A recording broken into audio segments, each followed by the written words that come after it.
আপনাদের সবাইকে আন্তরিক শুভেচ্ছা ও ধন্যবাদ জানাচ্ছি। আজ শনিবার রাজধানীর মিরপুর 10 মেট্রো রেল স্টেশন এবং ফার্মগেট এলাকায় বোমা সদৃশ বস্তু থাকার সংবাদ পাওয়ার সঙ্গে সঙ্গে ঢাকা মেট্রোপলিটন পুলিশের counter terrorism and transnational crime CTTC এর বোম ডিসপোজাল টিম অত্যন্ত দ্রুততার সাথে আমরা ঘটনাস্থলে উপস্থিত হই এবং প্রয়োজনীয় নিরাপত্তা ব্যবস্থা গ্রহণ করি।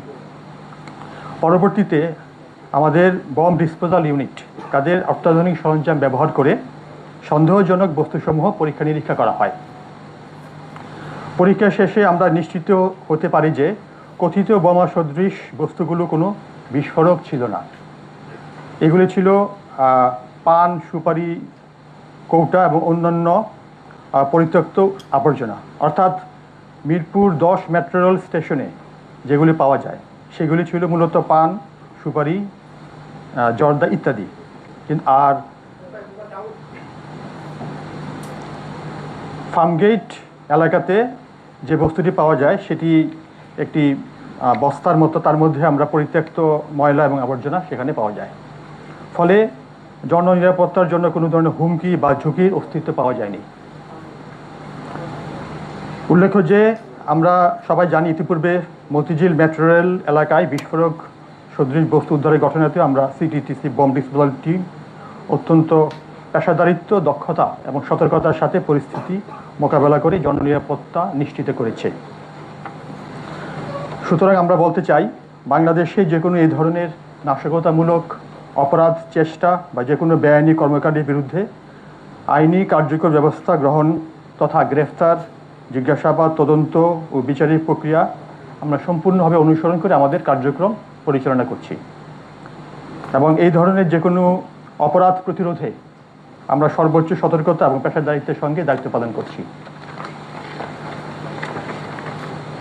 এই বিষয়ে আমরা দেশবাসী প্রতি আপনাদের মাধ্যমে বিনীতভাবে আহ্বান জানাচ্ছি যে কোনো প্রকার গুজব বা অপপ্রচারে বিভ্রান্ত বা আতঙ্কিত না হওয়ার জন্য, কোনো সন্দেহজনক বস্তু বা কার্যকলাপ লক্ষ্য করলে সেটিকে স্পর্শ না করার জন্য, নিরাপদ দূরত্ব বজায় রেখে দ্রুত নিকটস্থ থানা, জরুরি সেবা, জাতীয় জরুরি সেবা 999 এবং অথবা আইনশৃঙ্খলা রক্ষাকারী বাহিনীকে অবহিত করার জন্য অনুরোধ করছি। জননিরাপত্তা নিশ্চিতকরণে দায়িত্বশীল নাগরিক হিসাবে আইনশৃঙ্খলা রক্ষাকারী বাহিনীকে প্রয়োজনীয় তথ্য দিয়ে সহযোগিতা করার জন্য আমরা জনগণকে বিনীতভাবে অনুরোধ করছি। যে কোনো ধরনের নাশকতা বা এই জাতীয় অপরাধ প্রতিরোধে জনগণের সহযোগিতা, সচেতনতা এবং সময়োপযোগী তথ্য প্রদান আমরা মনে করি অত্যন্ত গুরুত্বপূর্ণ। আইন শৃঙ্খলা রক্ষাকারী বাহিনী এবং জনগণের সমন্বিত প্রচেষ্টার মাধ্যমেই আমরা একটি নিরাপদ, শান্তিপূর্ণ এবং অপরাধমুক্ত বাংলাদেশ গড়ে তুলতে সক্ষম হব। আপনাদের সকলকে ধন্যবাদ। এখন আপনাদের কোনো প্রশ্ন থাকলে আমরা উত্তর দিব।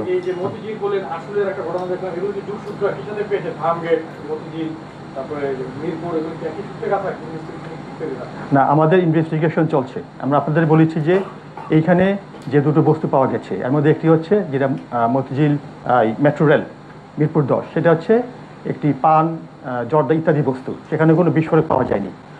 পাশাপাশি ফার্মগেটে যেটা পাওয়া গেছে সেটি হচ্ছে একটা বস্তা যার মধ্যে আবর্জনা ছিল। সুতরাং এটি বিচ্ছিন্ন ঘটনা। এদের মধ্যে আমরা এখন পর্যন্ত একটু যোগসূত্র পাইনি, তবে আমরা আমাদের তদন্ত অব্যাহত রাখছি।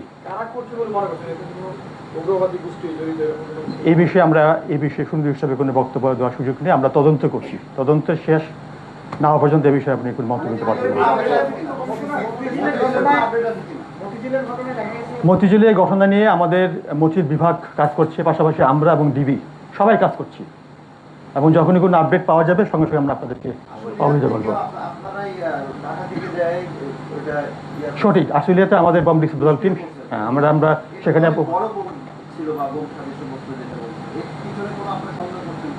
না, এটা একটা অবশ্যই বোমা ছিল, প্রেসার কুকারের মধ্যে সেটা ছিল, আপনারা সবাই সেটা জানেন। তো সেটা আমরা সেখানে উপস্থিত হয়ে সেটা আমাকে ডিসপোজাল বা নিষ্ক্রিয় করার যে প্রক্রিয়া সেটা আমরা সম্পন্ন করেছি। আমি 24 জুলাই এবং আজকে পর্যন্ত তিনটা মেট্রো স্টেশনে বোমা ফেলে আপনি নিজেই বললেন যে জনগণ যেন কি করলেন এটা জানা, কিন্তু আমার বক্তব্য হলো যে একটা ঘটনাও সিসিটিভির কোনো ফুটেজ আমরা দেখলাম না, আপনারা রিলিজ করেছেন বা পেয়েছেন, সবগুলো ঘটনায় আপনারা নিজ থেকে প্রথমে যাচ্ছেন, গণমাধ্যম জানতে পারছে যে আপনারা বোমা উদ্ধারে যাচ্ছেন, কোনো আশেপাশে সিসি ক্যামেরা পাওয়া যাচ্ছে না। আজকে মিরপুরে রাত 3টা থেকে যেখানে ঘটনা সেখানে রাত 3টা থেকে সিসি ক্যামেরা বন্ধ ছিল। আমি সেটা বক্তব্য আমার কাছে রয়েছে। এখন পর্যন্ত যেখানে আপনারা পেয়েছেন সেখানে কোনো ফুটেজ, ওই সবচেয়ে সামনের দিকে ক্যামেরা বন্ধ ছিল, এখন কিন্তু ফুটেজ নেই। তো সিসি ক্যামেরা কোনো ফুটেজ না পাওয়া, ক্যামেরা বন্ধ থাকা এবং আপনারা মানুষকে কষ্ট আতঙ্কিত না, আপনারাই আপনাদের কর্মকাণ্ডে তো পাবলিক আতঙ্কিত হয়ে যাবে। মানে এইটার রহস্যটা বুঝতে পারছি না, হঠাৎ করে এই বোম আতঙ্কের কারণ, হঠাৎ করে বোম আতঙ্ক। না না, এখানে আসলে রহস্যের কিছুই নেই। আমরা তো বলেছি যে মতিঝিল 10 মেট্রো রেলে যেটা পাওয়া গেছে সেটা তো বোমা না, এবং সেখানে ক্ষতিকর কোনো বস্তু নেই। সুতরাং এখানে আতঙ্কিত হওয়ার কিছু নেই।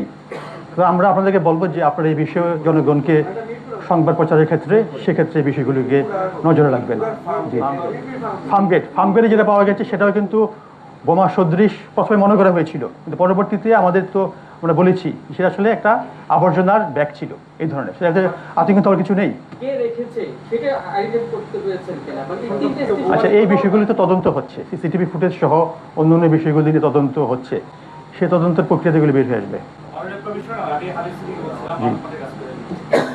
আমরা সাম্প্রতিককালে দেখেছি যে মাদারীপুরে একাধিক ঘটনা ঘটেছে, বোমামারা থেকে হাত হয়ে গেছে, কিংবা কেরানীগঞ্জে এই ধরনের ঘটনাগুলি ঘটেছে, এবং একেবারে কয়েকদিনের ব্যবধানে মতিঝিল, মিরপুর, ফার্মগেট, এই যে ধারাবাহিক বিষয়গুলি, কোথাও বোমা সদস্য বস্তু, কোথাও বোমা, এগুলি আসলে কতটা মানে একটা সাথে একটা কি মনে হচ্ছে কানেক্টেড কোন একটা বিষয় বা কোন একটা এমন কোন বিষয় কি সামনে আসছে কিনা যে ভয়ঙ্কর হচ্ছে?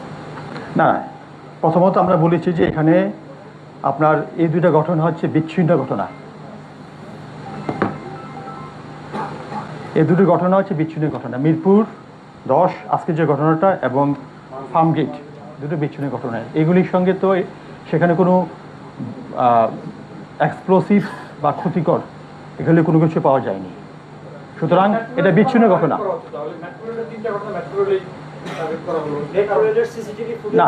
আমার মনে হয় যে এখানে তো আমরা আতঙ্কিত হওয়ার কিছু নেই, জনগণের আতঙ্কিত কিছু নেই। এটা গুজব হতে পারে বা জনগণের সন্দেহ হতে পারে, সন্দেহ হওয়ার কারণে এটা সতর্কতামূলক ব্যবস্থা হিসাবে পুলিশকে অবহিত করা হয়েছে, আমরা সেই অনুযায়ী অ্যাটেন্ড করেছি।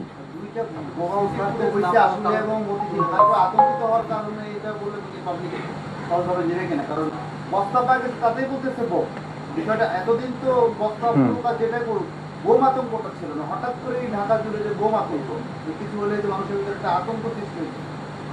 যদি বোমা নাই হয় তাহলে এই যে সারাদিন ধরে মিডিয়ায় যে এই বিষয়টা গেল সেটা মানুষ আরো প্যানিক হচ্ছে না।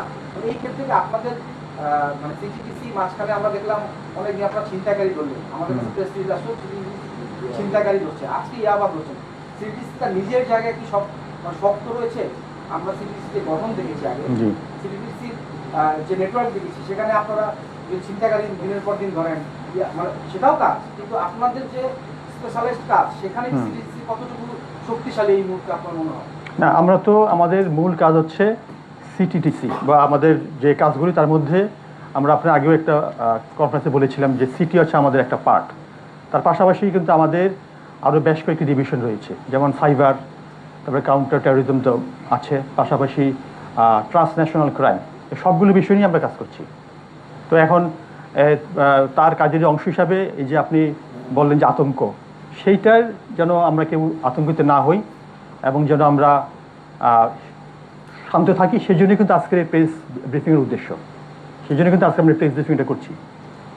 মাননীয় অতিরিক্ত কমিশনার, আমরা দেখলাম মতিঝিলে একটি বোমা পাওয়া গেল এবং সেই ঘটনাটায় একজন আনসার সদস্য তার দক্ষতা বা তার সৌভাগ্যক্রমে আমরা তার ওসিলায় একটা বিষয়টা জানতে পারলাম, এবং আজকেও একইভাবে একই সময়ে দুটি স্টেশনে বোমা সব কিছু রাখা হলো, যেটি গুজব আমরা পরে জানতে পারলাম। এখানে আসলে আমাদের গোয়েন্দা তথ্যে ঘাটতি ঘটছে কিনা, কি মনে হয় আসলে এরকমটা কেন হচ্ছে? না, গোয়েন্দা তথ্যের ঘাটতি আছে বলে আমি সেভাবে মনে করছি না। আমরা কিন্তু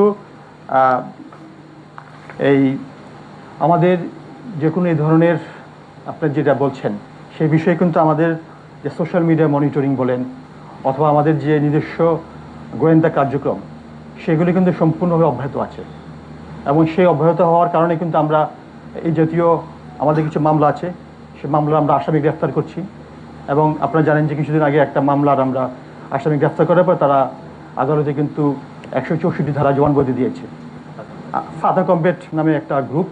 তো সেটি কিন্তু আমাদের একটা কাজ, এবং সেই কাজের ফলেই কিন্তু আমাদের এই একটা মানে আমাদের সব কিছু মনিটরিংয়ের মধ্যে আছে এবং আমরা সেই জন্য কাজ করছি। ওইটা কোনো ফলো আপ আছে আর যে সাদা কম্পিউটার যেটা বলেন আপনি যে জামতাবাড়ির যে ঘটনাটা ওইটা কি কোনো জমি আসলে কোনো কানেকশন আছে? এটা তো আমাদের তদন্ত অব্যাহত আছে। তদন্তের পর্যায়ে আমরা এখন এই বিষয়ে আসলে কবে না করাটাই ভালো হবে, পরবর্তীতে বলবো। Thank you. না, আমরা এই বিষয়ে কোনো এই ধরনের উল্লেখযোগ্য কিছু আমরা লক্ষ্য করছি না। আগামী 5 আগস্ট এই জুলাই গণঅভ্যুত্থানের 2 বছর পূর্ণ হবে। দেশের 6টি কারাগার থেকে ওই সময় অনেকগুলো আসামি পালিয়ে গিয়েছিল এবং ওই সময় বেশ কিছু জঙ্গিও তখন সাজাপ্রাপ্ত জঙ্গিও তখন পালিয়ে গিয়েছিল। তো 2 বছরের মাথায় আপনাদের এতদিনে তো আপনাদের অবশ্যই সেই রিপোর্ট থাকার কথা, কতগুলো যারা পালিয়ে তাদের তো কতগুলো জঙ্গি আপনারা করতে পারেননি এই মুহূর্তে ফেরারি অবস্থা, সেটা কি আপনারা কিছু করতে পারছেন? অবশ্যই আছে। আমরা তো বললাম যে যারা পালিয়ে গেছে এবং তাদেরকে গ্রেফতারের জন্য আমাদের তো প্রচেষ্টা অব্যাহত আছে। আমরা আমাদের যে নিজস্ব কাজ প্রক্রিয়া, আমাদের গোয়েন্দা মনিটরিং বা অন্যান্য যে প্রক্রিয়া, সেই প্রক্রিয়া তো আমরা অব্যাহত আছে এবং তাদেরকে গ্রেফতারের প্রক্রিয়া আমাদের অব্যাহত আছে। স্পেসিফিক কি আপনাদের মানে কয়জন বাইরে আছে, কারা কারা, সেই বিষয়ে কি কোনো তথ্য কি আপনাদের কাছে আছে? আমাদের তালিকা আছে, অবশ্যই আছে। সেটা তো আমার কাছে এই মুহূর্তে নাই, কিন্তু না, সেটা তো আমার কাছে এই মুহূর্তে আমি তো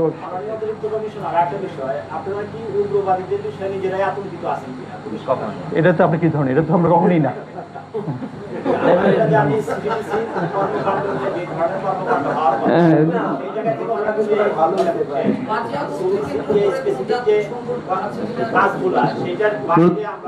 নুরুজ্জামান ভাই, থ্যাংক ইউ। আমরা আজকে মনে হয় অনুষ্ঠান অনেক লম্বা হয়ে যাচ্ছে। ঠিক আছে, আজকে আমরা শেষ করি প্রশ্ন আমরা। না থাকলে